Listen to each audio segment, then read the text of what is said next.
Hey, happy day. Sometimes growing and supersizing our business feels like finding a needle in a haystack.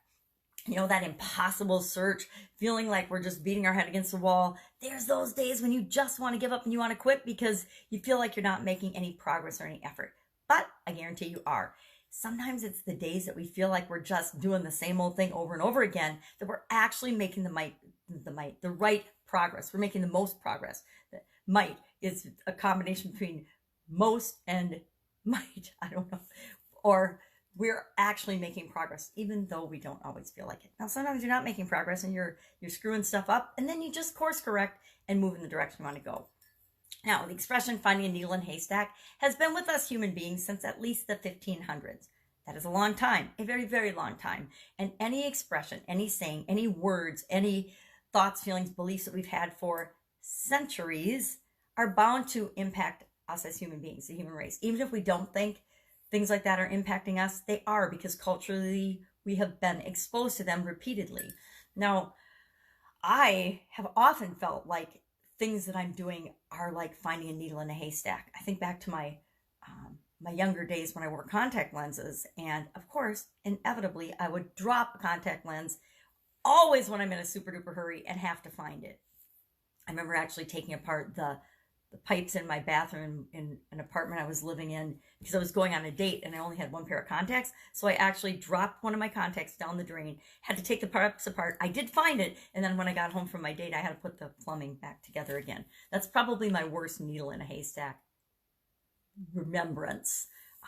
But often when we're building our businesses, it feels like things that we have to make decisions on, or challenges we're trying to figure out, or obstacles we're trying to overcome in our business feel like impossible, feel like they're an impossible challenge, much like finding a needle in a haystack, because that'd be pretty hard, right? Can you imagine if somebody threw a needle in a haystack and said, okay, I'll give you $10 million if you can find that needle in a haystack? Well, I guarantee most of us would take that haystack pile apart piece by piece until we found that needle, right?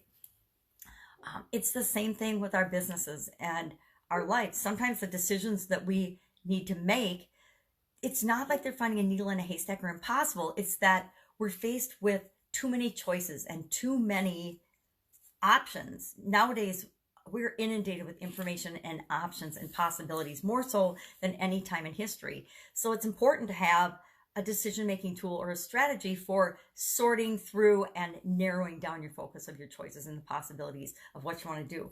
Think back to when I was going to college. What was I going to major in? Oh my God, because I could do so many different things, because I was interested in so many different things.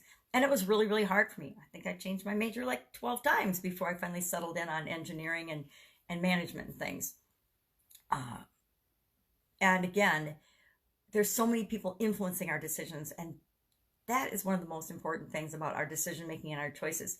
Make sure that you take advice from others, but that you ultimately maintain the power and the responsibility of the choices and the decisions you make. Make sure you're checking in with yourself and your intuition, and that it's the right decision for you, not just a bunch of other people's opinions, because I've done that too. And I found that when I was living other people's opinions of what I should do, I wasn't nearly as happy as when I am following my own path, my own choices, and making the decisions that feel right and are right for me. And they're not going to be the same for everybody. They're not going to be the same for anybody else.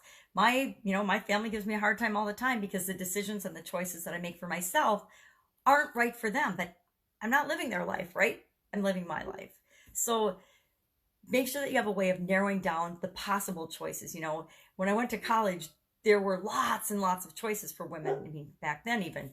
And it wasn't back like in the days when you could only be a nurse or a teacher. Women were nurses or teachers. That was it. There were lots of choices when I went. So it was just a matter of narrowing down. Okay, these are the 10 things I like to do. Now, of those 10 things, let's rank them. What do I like to do most, least? Same thing when we're finding our passion or choosing the people that we want to serve, creating a niche or finding the niche in the people that we want to serve.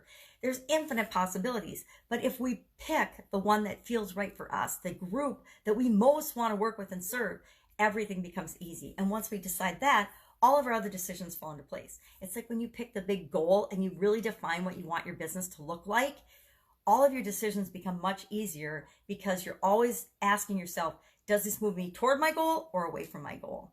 And if it moves you away from it, you don't do it. If it moves you toward it, you do it. So there's lots of ways to narrow down that needle in a haystack decision-making possibility of infinite choices, right? That's it. Go out, make it an awesome day. I hear a dog that needs to come in. I will, of course, be with you tomorrow. Share any needle in the haystack stories you have below because I would love to hear them. Take care.